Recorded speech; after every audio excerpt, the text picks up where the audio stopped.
Hello YouTube. Of all of Skyrim's creatures, one of the most interesting is the Ice Wraith, a ghost-like serpent made of ice and extremely deadly, especially towards lower level players. This creature is a bit of a mystery, and its backstory in the lore sometimes leaves more questions than answers. So today, let's delve into the backstory of Ice Wraiths. What are they, where did they come from, and are they actually strange parasites? We'll talk about all of that and more after the intro.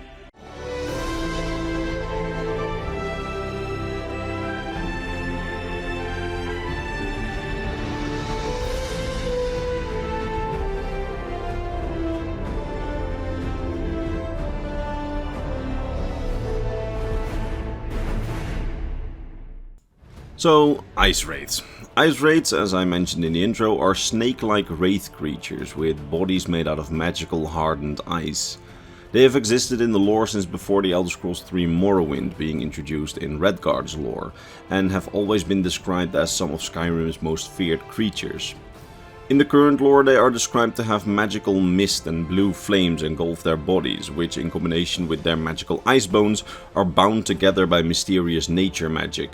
They are native to Skyrim's mountains and snowy regions, and they are also found in the border regions of Skyrim, like the snowy peaks of Cyrodiil's northern mountains on the Skyrim side and High Rock snowy mountains.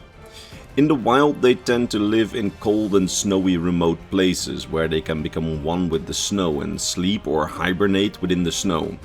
This makes it dangerous to traverse these regions for travelers in Skyrim, as the Ice Wraiths indiscriminately attack those who enter their territory, and as they hide in the snow and can presumably feel the vibrations in the snow or something similar, it's easy to enter a snowy location without knowing that it's the domain of an Ice Wraith or even a pack of Ice Wraiths, and then accidentally wake them. In the lore, this is actually quite a problem, as lost merchant caravans can easily unknowingly enter Ice Wraith territory, and once the wraiths are woken up, they will aggressively try to kill everyone who enters their domain. They are actually quite difficult to fight in the lore, as not only is it hard to see them when surrounded by white snow, they are also able to blend in with the snow and hide themselves at will, and then ambush or flank those who try to fight them. They seem to have full control over snow and ice, with them able to transform snow into deadly ice spikes, being able to lay spiky traps inside the snow to hurt those who are fighting them. Their bodies seemingly can take physical form, but they can also take an ethereal sort of form that can pass right through solid objects and mortal bodies, making them quite difficult to deal with.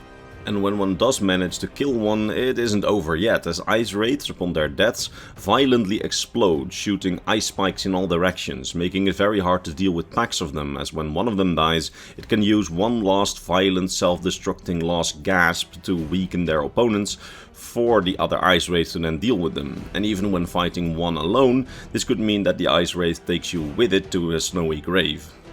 Now, since dealing with them, at least in the lore, is such a challenge, it's ancient Nordic custom among some Nord clans and families that young men who come of age will trek into the mountains in order to try and slay an Ice Wraith as a sort of coming of age ritual, something which even in modern day Skyrim is still practiced by traditional Nords.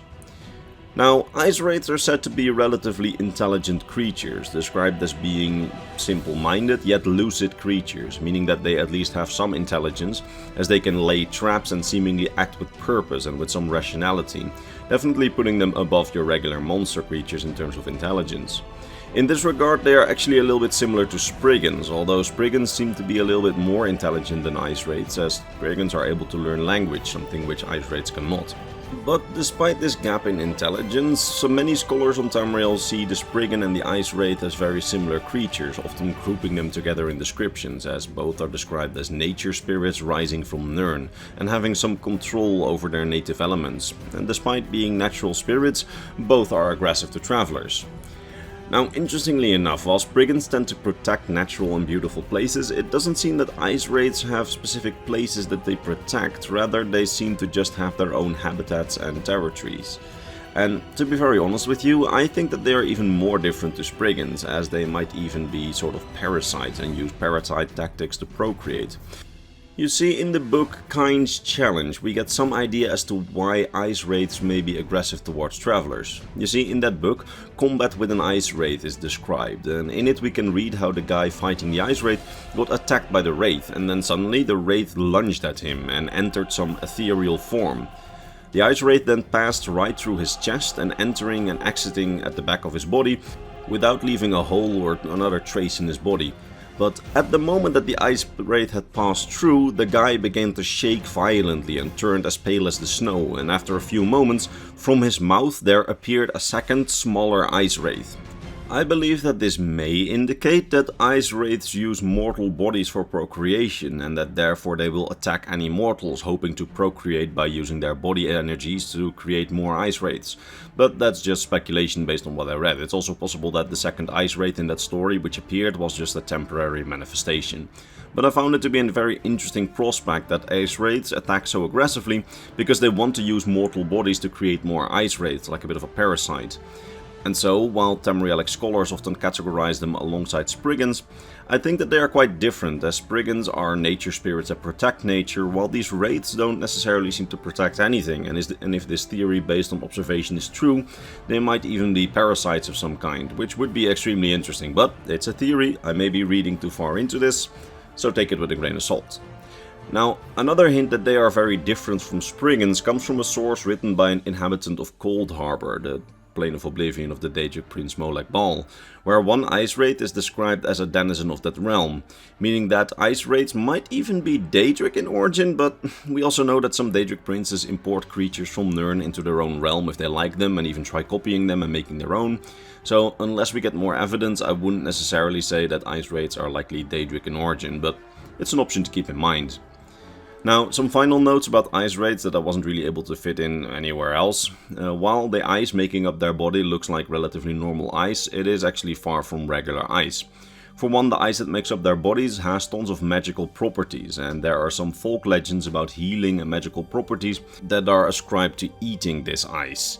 However, that's generally not to be advised, as those people who actually try to eat it come down with all types of diseases that weaken the body if they eat Ice Wraith ice without having it treated by an alchemist first. I mean, this is a highly magical substance, as it can even become ethereal when the Ice Wraith enters someone's body and exits it without leaving any sort of trace, so, you know, maybe not just eat that. And in addition to that, the ice that makes up their bodies is also sometimes used by Nordic fishermen to make fish hooks, as they can make extremely sharp, unbreakable hooks out of them, and due to them being ice, they are actually invisible inside the water, making them some of the most effective fish hooks that you can find in Skyrim. And that is about all I can say about Ice Wraiths, and I sincerely hope that you enjoyed the video and managed to learn something new about the Elder Scrolls universe. And if you did, why not give the video a like or one of those hype boost things, it would really help me out. Also, look at this, I'm using the Imperial Knowledge lore notebook that I got for myself to make a sort of lore scrapbook with video topics. It's become a bit of a hobby project for me that I really like to work on in my free time. And if you want to make something similar or just need a new notebook for studying or for your own lore notes, why not visit my merchandise store in the top comment and description. I'm selling these lore notebooks there along with laptop stickers and an Imperial Knowledge bookmark in the Lore Seeker bundle that's still up there. Oh, by the way, observant viewers will have noted that I talked about Ice Wraiths once before in a now nearly 7-year-old video, but upon reflection and re-examination I found that that video, which was only 4 minutes long, missed a ton of information that I definitely needed to correct, so that's why we got this video. And now all that's left for me to be done is to thank my top Patreon supporters: Goblark, Bernardo Binda, Gabriel Binda, Volcure of Argonia, RB Dash, Lexicon, Polycom, Sir Otter, Sword of Bushido, Rakai, Mike Willis, Dodo Komodo, James Lynch, Barademas, and Kalakranz. These people, along with all the amazing people on screen, are my Patreon supporters and my YouTube members, and they keep this channel alive. And for that, I am very grateful. Alright, see you in the next lore video. Bye bye.